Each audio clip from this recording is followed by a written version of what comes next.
Well, the question is, do you believe Jordan Love is going to be more November, December, January, JL, or September, October, Jordan Love? That's really what you're asking. I believe I'm he's going asking, to be more November, December, January Jordan Love. And if you believe that, no, it's not. But you don't have the same sample size data points. But to sit here and say that if I'm the Cincinnati Bengals, and I know this is going to sound crazy, but if you're looking at this long term, under the circumstances you're in right now, would you rather have Jordan Love or Joe Burrow? You're going to say Joe Burrow, but you're going to think long and hard about Joe Burrow busted his wrist. He's got a blown-out wheel. He's had a bunch of stuff that's happened to him. Mm-hmm. Joe Burrow is a cold-blooded, I love Joe Burrow. You do. As a quarterback. I know you do. Mm-hmm. When he's healthy. Mm-hmm. What he did at LSU. But if you look at this, and this is what Tannenbaum is saying, you have to factor all that in. Jordan Love has been durable. He's sample size. But that's the problem. Small sample size, right? What is? Joe Burrow. I'm not criticizing you. I'm saying that Joe Burrow, Joe Burrow has had more opportunity to get hurt. Jordan Love could get hurt this year too. He could break his wrist. Yes, he could. I hope it doesn't happen. Knock on wood. But this idea, he's more durable than Joe Burrow because he got through one season as a starter, and Joe Burrow got through one season as a starter without getting hurt. Got more than one season without getting hurt. But he has had some issues lately. So, I like the player. I know I talk about how much I like the person, and he and I had a very nice conversation after the group dispersed when I didn't get enough audio for you guys to use because I wasn't asking enough questions. But I do.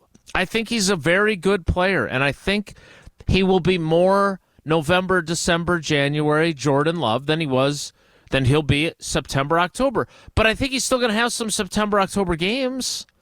I don't think he's going to put together 18 touchdowns, 1 pick over 8 games, and then play another 8 games to get to 16 this season, and have another 18 touchdowns and 1 pick, and be sitting going into the 17th game with 36 touchdowns and 2 picks. I don't think he's going to do that. And that's okay, because that is an impossible standard to put together for 17 games. Not even Rodgers did that in his MVP seasons. Yeah. But I agree. He has all kinds of potential, and we have seen glimpses of how great he is. Yeah, I think you're more skeptical than most of us, and probably because you have seen him more than we have. All we, as fans and from my analyst chair, look at it and say, I'm only looking at what I've seen in games because that's what's available. You saw a process that was less than ideal the first 2 or 3 years of his career as a backup, a guy that didn't suit up for the first season, right? And then as somebody that struggled in practice. So you have that in your head, and I think you're just more skeptical of, can you continue to do this? I saw someone that played pretty good, struggled, but fought through and came out looking as one of the top quarterbacks in the NFL. And with his attitude and with the Packers, what they're saying about it and what they're going to do payment-wise, believing that he can be that upper echelon quarterback, that's where I'm at. I am very bullish on Jordan Love moving forward. And by the way, that doesn't make me a non-believer in him. I just skeptical. Have a little bit more. Skeptical is strong, but I'll tell you where I was at with him, and I think most of us were. I still can't believe, even though he was a first-year starter, he threw the final pass he threw last season. I still can't believe he made that mistake, which is crazy, because that's the kind of mistake that a guy of his experience level makes. And by the time we got to that play, I don't know about you, but they got a first down on that drive, if you remember, against the 49ers. They take over with, little under a minute left or around a minute left, and they get their first down. They're at the 36-yard line. on their way to kicking, possibly, if Anders Carlson makes it, a game-tying field goal and forcing overtime, or going in and scoring and winning the game and being in the NFC title game. The fact that he threw that pick, I was at a point on Jordan Love where I was shocked. I thought he had grown past that already. He committed one of the mortal sins that Tom Clements talks about. I didn't think he was making those anymore. And so, again, I was a believer too, and I am a believer too. I am not a skeptic. If you put me in a category, I am just not as, I don't want to go religious on you, but I am not as fervent of a believer as some other people that might be in the church I grew up in. Put it that way. Like, I'm a believer. I like to think I'm still going to football heaven, but I'm not quite as ardent on Jordan Love as some people are. That's all. I am not a skeptic of him. I'm not.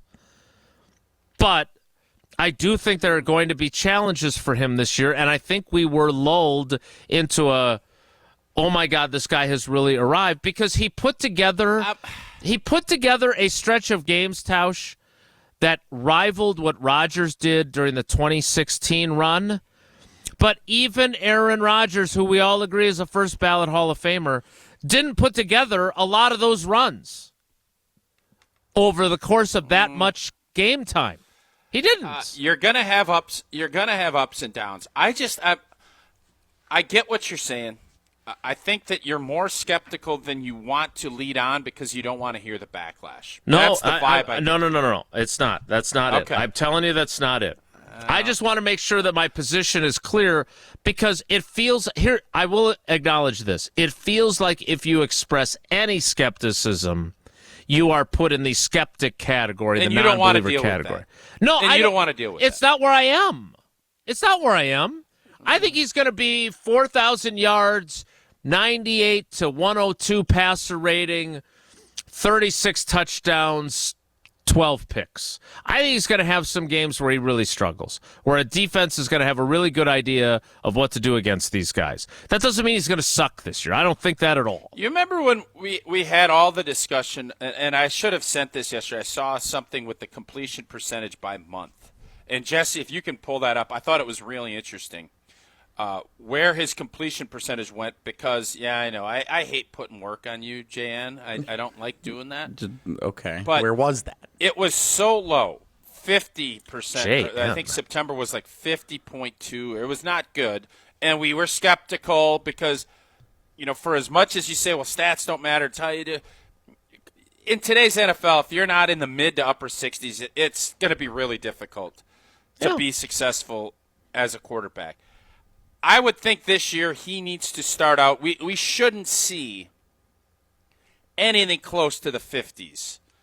We're talking about money being in the 60s. He needs to be 65, 66 plus for the vast majority of the season. I'm not interested in 57, 58% completion percentage, because while that number is not the end-all, be-all, I think in today's NFL, you need to be 60-something in order to be a successful every down quarterback, especially in this system. And that's where you saw the biggest growth from Jordan, and that comes from anticipation and also the receivers and also the protection. But really, it's okay. This is the coverage. I know where I'm going with the football. And the biggest example that I could show you is the Minnesota Vikings games. Because the Minnesota Viking game in Lambeau early in the season was a complete and utter disaster. So much so there was fake cheering, a.k.a. jeering, or yeering, or llama, or yama-ing during the end of the second quarter because you finally got a first down. Mm-hmm. And what happened up there on, I think, New Year's Eve? New Year's Eve. He was dicing and slicing and had all the answers, and his completion percentage, because those things go hand in hand. When your quarterback's dialed in, he knows where he's going with the football. He anticipates, and you don't have a ton of drops because you can place the football where it needs to be. All of those things got better and better, and that's why I don't think there should be I mean, I have no problem with skepticism. I actually enjoy it. I think in today's climate, there's not enough of it. I think that's where I feel pretty good that Jordan Love's going to have a really good season. I think so too. Is he going to win the NFL MVP? Like, this is the kind of nuance that I'm talking about here. Like, but Tannenbaum's quote, I don't think it's outlandish to have said what he did about the idea of starting, if you were starting a franchise today, that you would pick him. He's 25 years old. You saw what he did in the second half of last season. It does feel like, to your point about the social media sports commentary universe, it does feel like if you are one of the people who says, dude only did it for 8 games, you are ostracized to some degree. Like, yeah, but they were great 8 games. You don't know what you're talking about. And and you don't want that life. And to my point to you, you don't want that life. You picked against the Packers one time, people gave you grief, and you said, to hell with it, I'm not doing it anymore. Well, I'm in a different place now. I'm just not on Twitter nearly as much. Thank you, Elon. But my point is that I think there's a space where you can say, look, he still has a lot of room where he has to grow. He is not a finished product, and there are going to be some downs along with the ups. I don't think that that's unreasonable, but they're not. I think we are. It just feels to me like it is more of a foregone conclusion than it should be. That's all. That doesn't mean that I don't believe in him, and that doesn't mean that I'm saying that because I'm afraid of dealing with backlash. What it means is that there are other quarterbacks that you got really excited about that then had some backsliding a little bit. I mean, why is it that Jalen Hurts were able to explain away and say, well, he just wasn't that good to begin with? I mean, look what he did that Super Bowl season. They're in the same draft class. Fantastic. Yeah. He wasn't so fantastic last year. So it's not out of the realm of possibility that a guy could be really fantastic and then not be quite as fantastic. That's all. That's all. Totally agree. Yeah, I mean, listen, Jordan Love could have the same career arc as Jalen Hurts. There's a lot of quarterbacks that have had one good season and fallen off. I don't know if I could say that about the way he played, though, for that extended period of time at that high of a level. Homer, who, again, I disagree with on a lot of stuff, has said don't look at young players at their worst. Look at them at their best. And when Jordan Love is at his best, there was nobody better than him last year when he was at his best. Right. There wasn't. Said that in a question to him. My point is that if you made me choose today, is he more likely to be really, really good or backslide and have us questioning whether he's really as good as we thought he was? I'm going to answer he's more likely to be really, really good. I still think that's the most likely scenario. So is he more likely to be like Patrick Mahomes or Jalen Hurts? I mean, that's the question you're asking. That is. Yeah. Patrick Mahomes with 3 Super Bowl titles in 4 years and a bunch of MVPs. Or Jalen Hurts, and you kind of dropped off. I mean, there's obviously different degrees of that, and Patrick Mahomes' degree is incredibly high. Correct. But it's going one of two ways. What do we always say about the NFL and life? You're either getting better or you're not getting worse. Staying the same.